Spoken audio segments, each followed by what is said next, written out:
the vegetation, and I combine those into a forecast that helps our operations guys like Mark Higgins to evaluate their plan based on tactics and safety. Those are my two main focuses, using the appropriate tactics and making sure people are safe.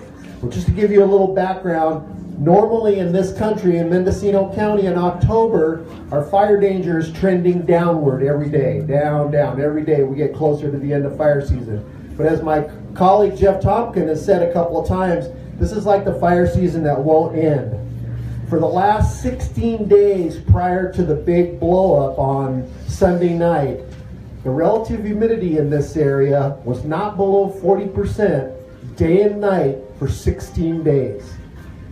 That is not climatology. That is very unusual for this area. Usually you get good recovery at night. It might get dry and warm in the daytime, but you get good recovery. But when it's dry day and night, 24 hours a day for 16 days, then you have a wind event, a significant near-here hurricane force winds like we did Sunday night.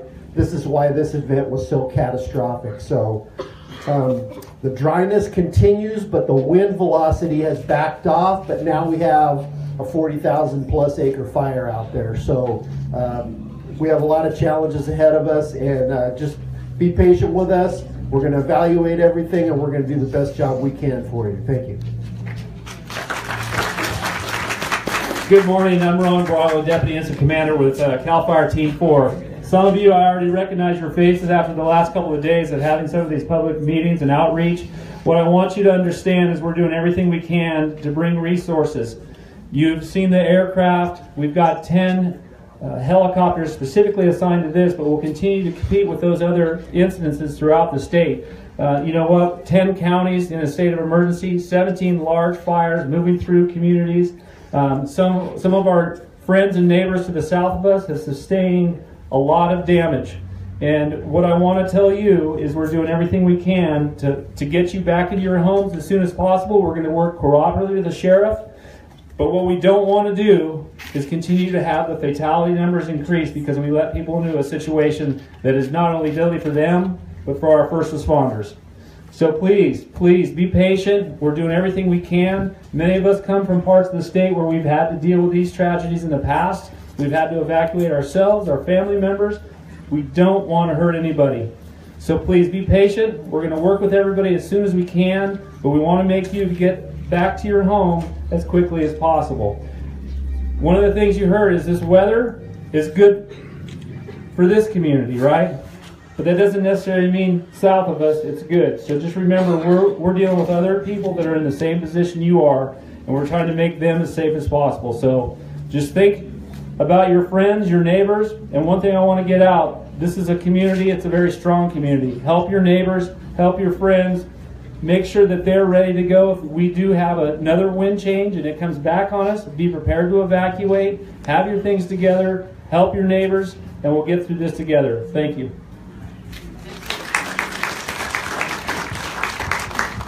Good morning, I'm Chris Willits. I'm the fire chief for our local fire district, Little Lake Fire Protection District, and we provide service for the city of Willits.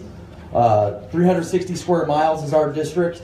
Right now, our tax dollars are providing mutual aid resources with CAL FIRE in the tune of a deputy chief, a battalion chief, 2 Type 3 engines, and a water tender. That's 12 personnel out of our community that's providing back as mutual aid service to CAL FIRE. During that time, that doesn't stop emergencies within the community. So we're providing for medical aid services, any fires within the community, public service, and we're staffing our station 24 hours to make sure we're available for you locally. The help we're getting from local commerce and allowing our firefighters are volunteers. Local commerce is allowing their employees, which are our firefighters, to staff and be available at our station through this time of need. That says a lot for the community, and it's given back, and we should be proud of that. Thank you. I'll be available after this for any questions. What? I can answer that question. I just got a text message about a minute ago that our 911 center is going to be back up and running. So So we believe, I know that the internet is allowing AT&T to get the 911 system back up. It's supposed to be up this morning. It may be open as we're taking it right now. We're going to take questions in just a minute. I want to have the city representative come up and then the school representative. As the city's coming up, we have 90 horses we've taken in so far, over 200 cats and dogs. If you're looking to help right now, if you're looking to really truly help, please buy food for the high school, for the animals that are going there, or food for the horses that are going to Ukiah. If you have a horse or a cow that you think is going to be evacuated, this sounds silly, please paint your address on the side of that critter. So if we do take it, or if it gets through the fence, we can ultimately return it to you. It's its own driver's license, I guess.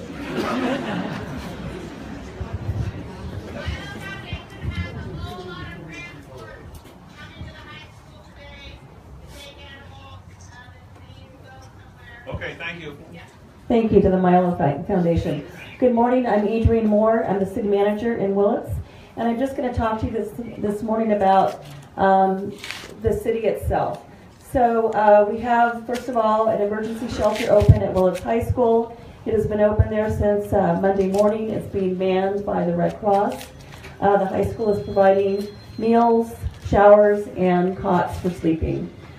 We do ask that people only use the shelter if they are displaced.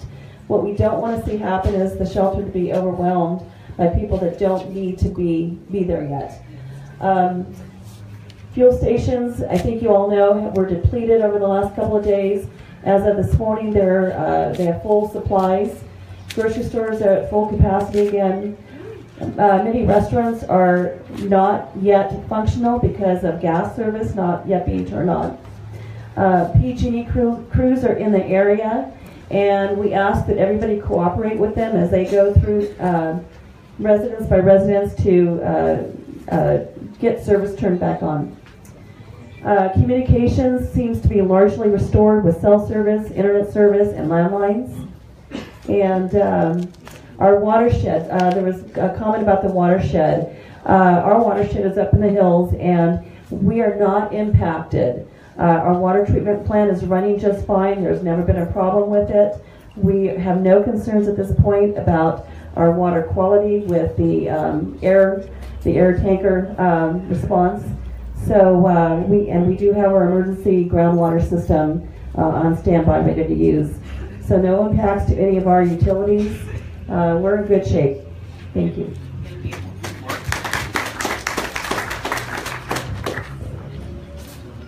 I'm Mark Westerberg. I'm the school superintendent. The high school is up and running for its services for evacuees. The staff is providing lots of help. We've had lots of great donations, and so the high school is running very well. It's also an information center. If you want to find out information about what's going on and what's affected in the maps, they're going to be posted down in the cafeteria at the high school. We sit with the same radio and listen to what's going on, so there'll be people there all the time who know what's going on. And one of the things you need to know as far as school goes, we have half of our problem solved. We have some communications, but we don't have the heat and the power for all the buildings. We have all the power, electrical, just not the heat. And so until that happens, we can't really open up. So my guess is we are down for tomorrow. We're going to post that officially on all the radio stations and Facebook. We'll be posting that out, but it's very doubtful we'll be up and running for tomorrow. Is that for all the school systems? Yeah. Well, where are you at? Yeah. Yeah. The charter will follow with us. We work together, and we have different building issues. Some of our buildings, Sherwood has electrical power, so they're not losing anything, but we can't randomly be in school. We have to be either in or out. Yes, ma'am.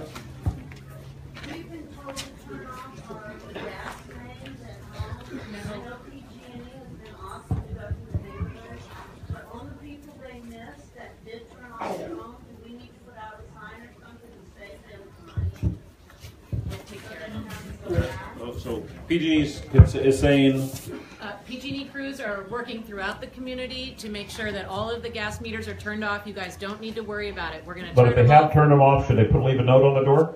No, we're going to check They're them. still going to check it if you've turned it off. Okay, but we're going to get to questions in just a minute. I do want to talk about Ukiah School District. If you are involved with that, they are closed for the rest of the week. Okay, so I do not know about the college. I'll send a text right now to Arturo. And then you're done. Hey folks, I just wanted to give a brief update. We spoke about 911, but at the city of Willits, our 911 system is still down, so all our calls are being deflected to the sheriff's department.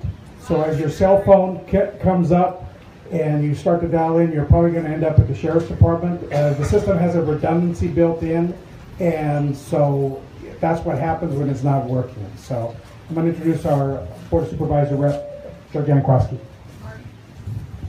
Thank you. Good morning. I just wanted to say thank you very much for you all coming, and I just wanted to add my thanks to all of the public and private employees who are working truly around the clock.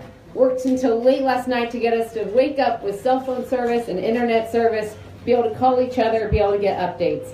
So I just wanted to put my thank you out for all of the hard work.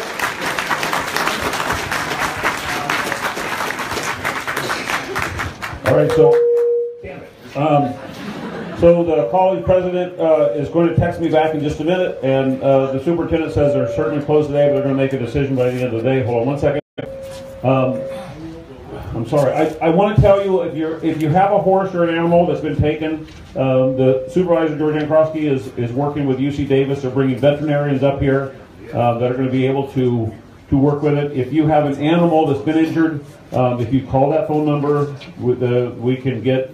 We're not going to treat. We'll call Georgiana. And unfortunately, several animals have had to be euthanized during this situation.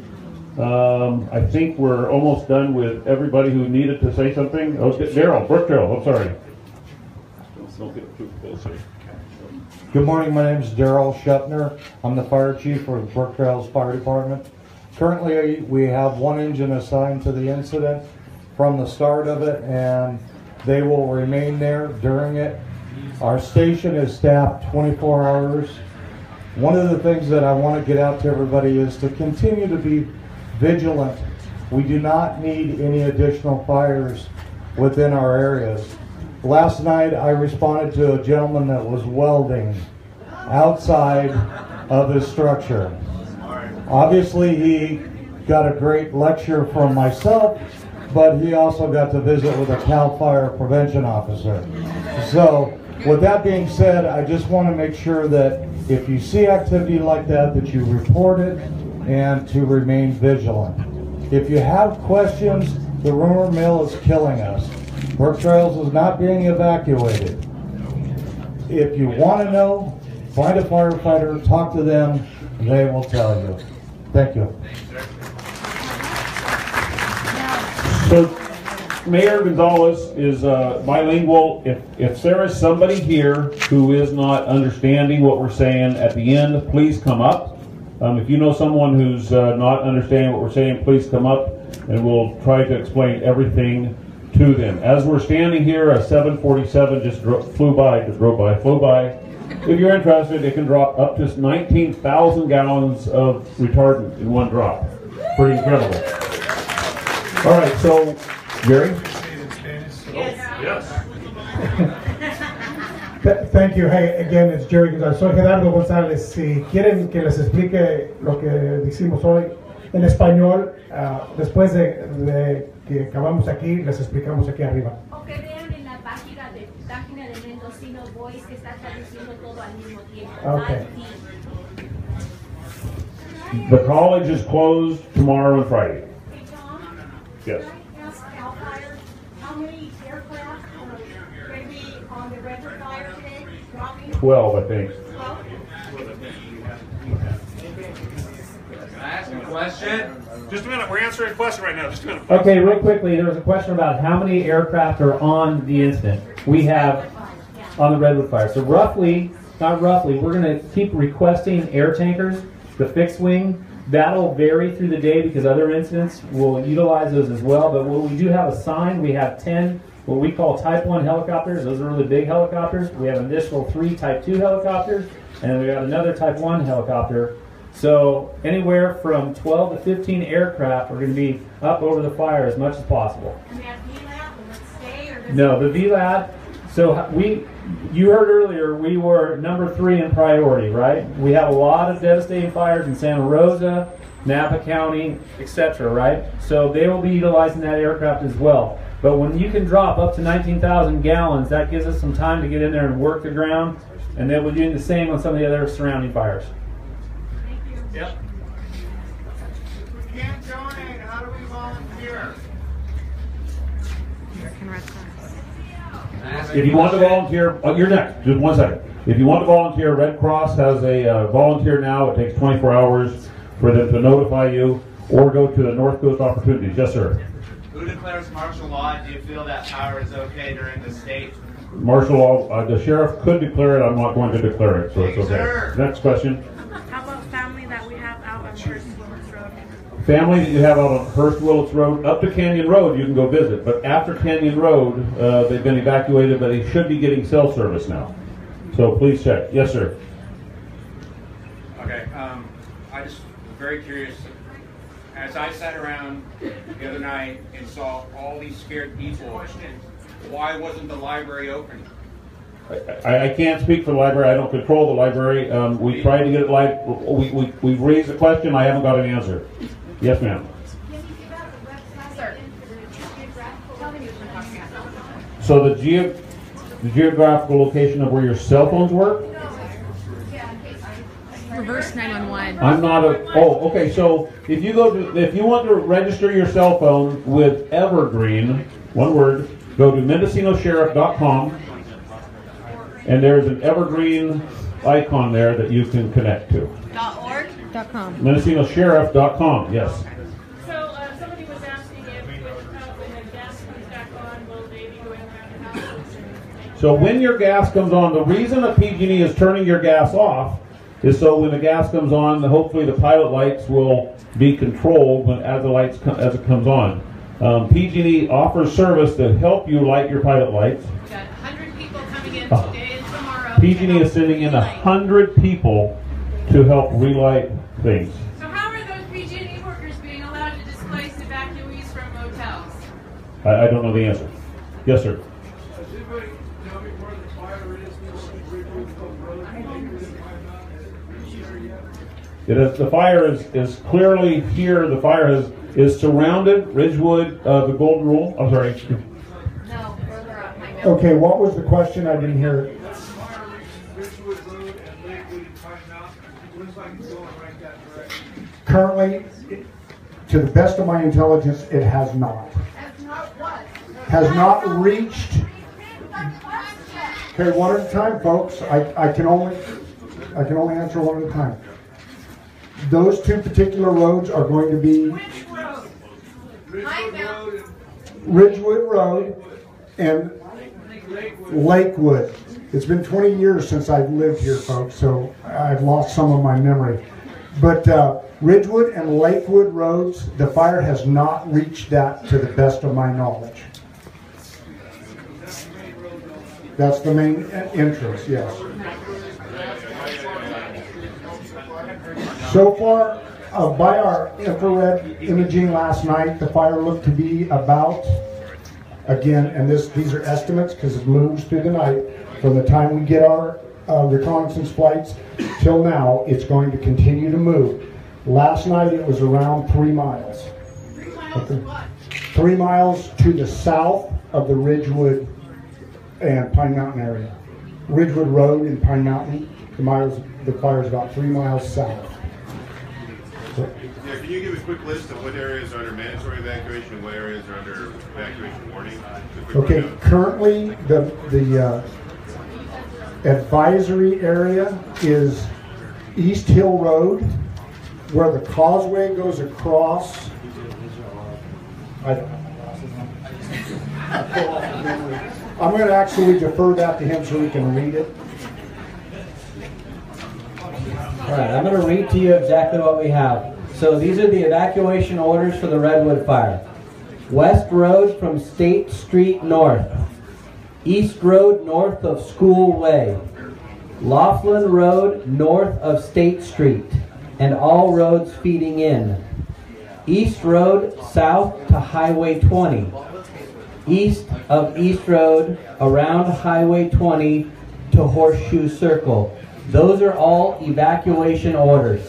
Can you have that translated to Spanish right now? I can't type fast enough. Yeah, can I go sidebar with you afterwards? I'll do this afterwards and we'll go sidebar with you. Okay. Alright, so the evacuation advisories for the Redwood Fire. From the intersection of East Hill Road to Ridgewood Road to Betchill Road. I might have jacked. Okay. Bachtel Road to Main Street at Brown's Corner. From the intersection of Main Street and southbound 101 to Howard Forest. East Hill Road and Woodsroad Road south of Howard Forest. Those are all evacuation advisories. That's it. How about the hospital, Howard Hospital? Clearly said it's not evacuated. No. Just under advisory. It's just under an advisory. The hospital is in an advisory area right now. Yep. Okay, that was Everbridge, not Evergreen. Everbridge, not Evergreen to reverse 911. Yes, sir? Black Mark Drive is not affected at all. It's not even in a warning area. Is the western side of 1-1 like Walk Road, Shade Ranch? Is that still in the advisory? Or? No. So if you have a specific question, come up afterwards and meet us right here. And we'll go specific questions on this one. And we're going to Ukiah for another briefing. We will be here tomorrow at 11 o'clock.